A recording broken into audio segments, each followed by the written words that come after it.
نادان شخص غلطی کرتا ہے اور بھول جاتا ہے، عقل مند بھی غلطی کرتا ہے مگر اسے یاد رکھتا ہے۔ انسان کا اصل المیہ یہ ہے کہ بڑے بڑے حادثات کا مقابلہ وہ بڑے حوصلے سے کرتا ہے، مگر چھوٹے چھوٹے مسائل کے ہاتھوں اپنی صحت اور سکون گنوا دیتا ہے۔ خوبصورت لوگ ہمیشہ اعلیٰ اخلاق کے حامل نہیں ہوتے، لیکن اعلیٰ اخلاق کے لوگ ہمیشہ خوبصورت ہوتے ہیں۔ مخالف کو جنگ اور دلیل کے میدان میں شکست دینا بھی کامیابی ہے، مگر اسے اخلاق کے میدان میں شکست دینا زیادہ بڑی کامیابی ہے۔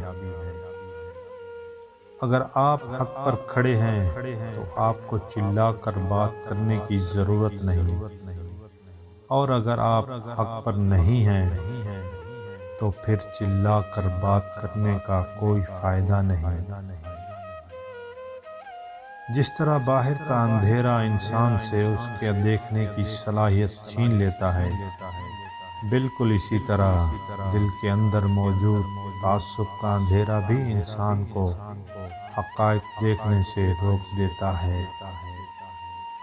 زیادہ ذہین اور کم محنتی افراد کی کامیابی کا امکان جتنا کم ہوتا ہے، کم ذہین اور زیادہ محنتی افراد کی کامیابی کا امکان اتنا ہی زیادہ ہوتا ہے۔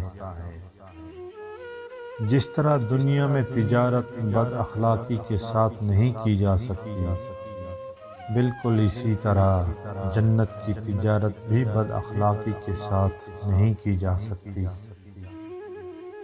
جو انسان چیزوں کو ملکیت بنانا اپنی زندگی بنا لیتا ہے، کچھ عرصے میں زندگی خود اسے چیزوں کی ملکیت بنا دیتی ہے۔ حکمت یہ نہیں ہے کہ کسی بھی قیمت پر مسئلہ حل کیا جائے، حکمت یہ ہے کہ مسئلہ کم سے کم قیمت پر حل کیا جائے۔ لاکھوں روپے کمانے والے سے زیادہ خوش وہ شخص رہتا ہے جو نہ ملی ہوئی چیزوں کی بجائے ملی ہوئی نعمتوں کو یاد رکھتا ہے۔ وقت کے ضیاع کا ایک اہم ذریعہ ان لوگوں کے ساتھ بحث و مباحثہ ہے جن کا علم اور سمجھ بہت کم اور اعتماد بہت زیادہ ہوتا ہے۔